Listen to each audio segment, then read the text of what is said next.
Okay, next up, strawberries. Gonna rinse those off a little bit before we get started with those. Now, I'll tell you what, I love my kitchen. I love kitchens. I have to have a big kitchen. I have to have lots of tools and little doodads because I do so much in the kitchen. And it is so handy dandy to have some cool tools to make things a lot easier. This little device that I'm using is called a corer, and it's used for tomatoes and strawberries to take those little cores out without the ones that don't have to go all the way through the fruit.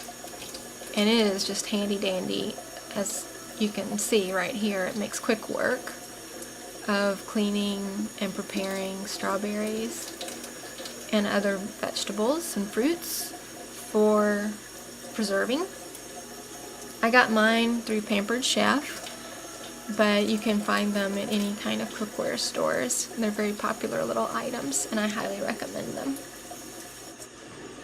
Okay, so the next step in the strawberry adventure, once they're all clean and cored, is to slice them.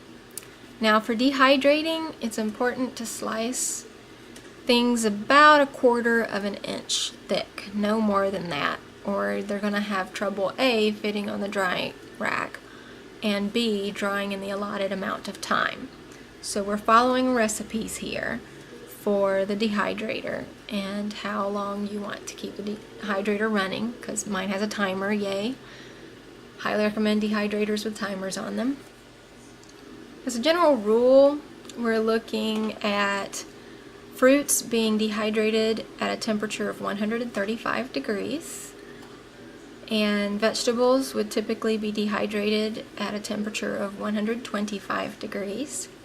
And I can get into all kind of technicalities about how hot it actually is inside the dehydrator when it's set on a particular temperature and other goodies, but we're going to go low tech with the descriptions today. And suffice it to say that it's typically 135 for fruits and 125 for vegetables. Unless you are a raw foodist or you want to preserve the living nature of your food with some good active enzymes and not cook the enzymes out, in which case you will not want to set your temperature gauge above 105. 105 would be the typical drying temperature. Now you have to keep in mind that if you're drying at 105 degrees, that you're also going to be extending your drying time.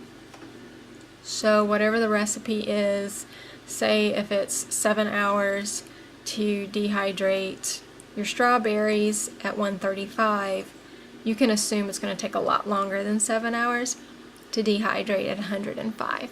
So you'll need to be able to know visually and tactilely when your fruits are actually done drying. And so that way you can test it as you go along, since it varies with dehydrators how long the recipes are, and most of them don't provide recipes for raw or living food. So you're going to have to, kind of like with a stove, an old stove, you're going to have to wing it and figure out how your dehydrator works and how long it takes to do different things. So once the strawberries are sliced, it's time to put them on the drying rack. And sometimes I'll run across ones that maybe I've cut too thickly and I'll need to slice them down again. And that's typical, you just play with it. You want to be sure that each slice has plenty of room for air circulation. You'll notice that the drying racks have kind of a mesh bottom to them so that air can flow under and above, but you also don't want your fruit slices touching, so that they have air circulation around them as well. That's going to aid in the drying time for those. And you're noticing that I'm finding several slices where maybe I didn't get thin enough. I tend to be an impatient cutter. So sometimes I have to go back and redo, which is a lesson for us all. If we just did it right the first time, it wouldn't take nearly as long, right?